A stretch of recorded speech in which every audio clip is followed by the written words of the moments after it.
పుట్టపర్తి సర్వీస్కి వెళ్ళాము. పుట్టపర్తి ఇప్పటికి 4 సార్లు వెళ్ళి వచ్చాము.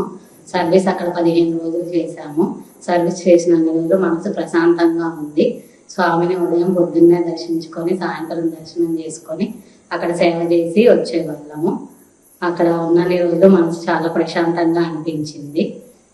పుట్టపర్తిలో ఉదయం పొద్దున 5 గంటలకి రామ మందిరము ఊడ్చి తుడిచి సేవ చేసి వచ్చేవాళ్ళం. మళ్ళీ ఉదయం హారతి టయానికి వెళ్ళి అక్కడ హారతి అయ్యేదాకా సర్వీస్ చేసి వచ్చేవాళ్ళము.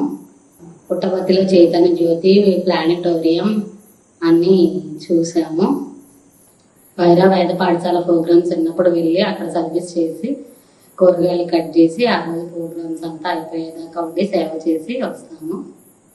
మా పిల్లల్ని బాల వికాస్కి పంపిస్తున్నాము. పంపించడం వల్ల పిల్లల్లో చాలా మార్పులు వస్తాయి. అక్కడ దేవుడి పాటలు, పద్యాలు, మంచి సూక్తులు, కథలు, నీతి కథలు అన్నీ నేర్పిస్తారు.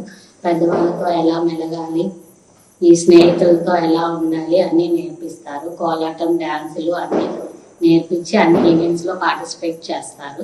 బాల వికాస్కి పంపించడం వల్ల చాలా మేలు ఉంది. మన్మాల గారు మా పిల్లల గురువు.